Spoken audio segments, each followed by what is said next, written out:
Ok, salut à tous, nouvelle vidéo sur cette fois.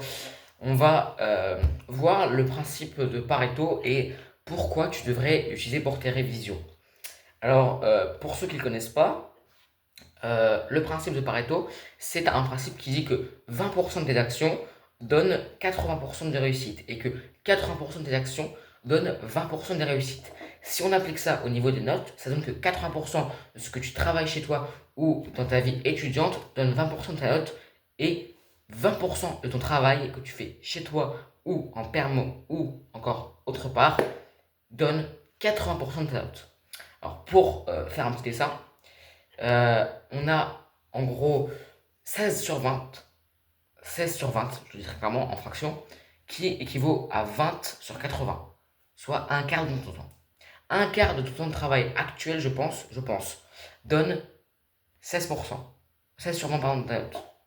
Ouais, c'est assez dingue, mais en fait, moins tu travailles entre guillemets, mais plus ce travail est qualitatif, mieux c'est. Je parle souvent ici que la qualité est bien meilleure que la quantité, et c'est un principe qui le montre très efficacement. Alors maintenant, vous allez me dire, ok, c'est bien, c'est ok, mais c'est quoi ce bordel? Explique-nous concrètement ce que ça fait.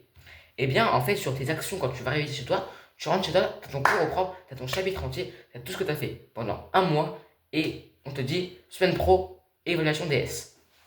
Quels sont les 80% qui vont te ruiner ta productivité et ta qualité de travail? Alors, ces 80%, je les ai notés juste ici et je vais pouvoir te les dire. D'abord, ce sont les cours au propre. Pourquoi les cours au propre? Je n'aime pas ça.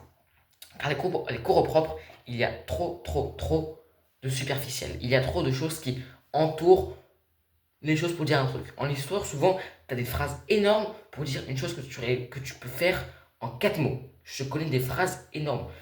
Par exemple, au lieu de dire la ville de Constantinople a été prise par les Arabes en 1054, je ne sais pas, tu dis prise Constantinople arabe 2 points 1054. C'est largement plus simple. Et ça, c'est la même chose pour les maths. Les maths, tu as des phrases entières qui finissent par une grosse. Par exemple, alors, bêta est égal, voilà, bêta c'est quand x appartient à r, etc. Et après, on te met la formule de bêta qui est moins b carré moins 4ac sur 4a. Ok, c'est ça que tu vas retenir, bordel. C'est juste ça. La phrase d'avant, on s'en fout. Royalement. C'est ça que tu veux comprendre. Ensuite, c'est les fiches également. Les fiches. Ça ne sert à rien, je l'ai déjà dit, mais il y a des élèves qui veulent continuer à faire des fiches. Ok. Mais les fiches, elles ne doivent pas prendre plus de 5 minutes. Pour une page, tu fais plus de 5 minutes, ta fiche ne sert strictement à rien. À rien. Tu vas perdre du temps. Ok. Et quoi d'autre? J'ai noté ici les petits exos. Les petits exos que tu fais comme ça. Bon, ton prof il dit bon, on a vu le grand 1, on va pas faire le cours tout d'un coup. Allez, je te fais un petit exo pour comprendre, pour voir si t'as compris. Ok, d'accord, parfait, nickel, ok. Mais ça ne sert à rien. Puis des exos comme ça, non, ça va servir à travailler un truc. Ce qu'on veut, ce sera ce qui est dans 80%, les 20%, pardon, les gros exos. Il y a aussi les vidéos YouTube, ça c'est pas terrible non plus. Réellement, voilà, c'est de la perte de temps parce que t'as ton cours, c'est juste un cours en plus. Et en plus, pour trouver la bonne vidéo qui va en lien avec ton cours, qui n'a pas de superficiel, qui n'a pas de choses que tu n'as pas vues, c'est chaud quand même. Il y a également les exemples dans le cours où, ouais, dans le cours, souvent, les démonstrations, c'était en scientifique, les démonstrations, t'as de ça, les documents, hein, aussi c'était en histoire, en ECES, en SVT, c'est pas terrible tout ça, donc voilà ce que je veux dire. Maintenant, on va s'axer sur les 20% que tu vas devoir bosser, ok? Les 20%, ça va être les mots-clés, c'est en histoire, les formules à mort, c'est en scientifique, juste les formules. Si tu es en SVT, par exemple, je pense par exemple, théorie cellulaire, par exemple, tu prends juste les trois premières choses. Les trois théories, c'est tout. T'as pas obligé de faire une phrase énorme. De toute façon, les phrases qui ne servent à rien, en contrôle, tu sauras les faire. Tu sauras les faire. Euh, Également, donc après les mots-clés, les gros exos. Les autres, c'est bien stock avec 10 questions qui font travailler la totalité du chapitre. Tu maîtrises ces exos, c'est simple, tu maîtrises minimum 80% de ton chapitre. Ok? Et c'est ça il va falloir axer sa révision au niveau exercice sur ces gros exercices justement. C'est ce que je fais. Et je pense, je mettrai mes notes, je mettrai la moyenne dans une semaine quand le premier cycle sera fini, enfin le premier 6 semaines seront finies. Euh, et également une grosse partie qui va faire énormément de différence par rapport aux bons et aux mauvais élèves, écouter en cours. Je te promets que maintenant, si tu écoutes, que tu concentres, que tu vas vraiment à fond, je sais que c'est dur. Si t'as un 8h-18h, forcément, de 16 à 17, tu vas pas être concentré comme un fou, quoi. C'est pas possible, ça je le comprends. Mais bordel, si t'as vraiment un cours qui est important pour toi, genre maths, je sais que moi, maths, physique, il faut que je sois concentré à mort, soit à 1000% dans ce cours, quitte à être moins bien dans un autre cours et rattraper via tes potes ou etc. Donc, vraiment, il va falloir que tu écoutes en cours au maximum dans les matières qui t'intéressent.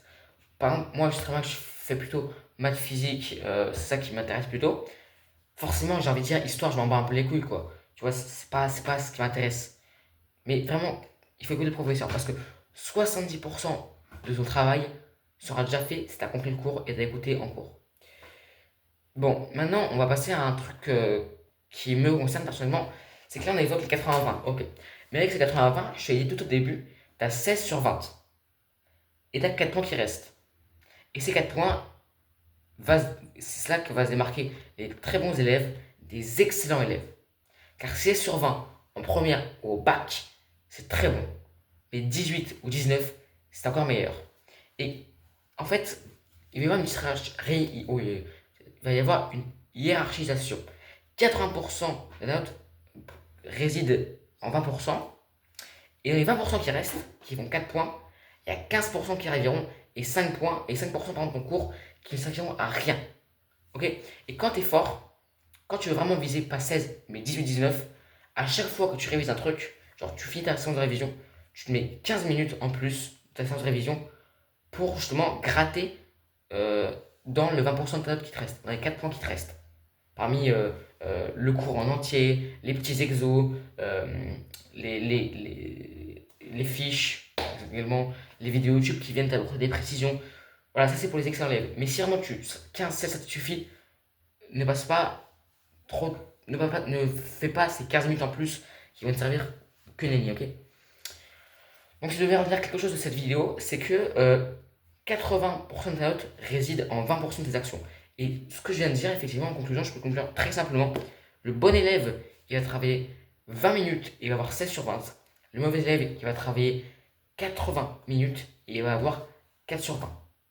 Alors, c'est des situations extrêmes, je veux bien entendre, mais c'est clair. Si maintenant tu sens que tu travailles trop pour pas cette qualité, avant tes séances de révision, prends-toi 5 minutes et mets dans un carnet, j'en parlerai plus tard, mais un carnet de révision, ce que tu dois réviser. Là, tu dis, exemple, tout ce qui te passe par la tête, tout ce qui te passe par la tête, tu notes. Et tu soulignes 4 choses que tu vas bosser à mort. Et vraiment, bosse 4 fois moins. Si tu sens que tu bosses, t'es pas productif, il faut que tu bosses 4 fois moins, vraiment. Ok. Et pour les meilleurs élèves, n'hésitez pas à vraiment aller au-dessus pour viser 18-19. Ok. Mais d'abord, concentre-toi sur ta qualité et non sur ta quantité. La qualité est plus importante que la quantité. Le principe de Pareto des 80-20, retiens-le et applique-le. Ciao.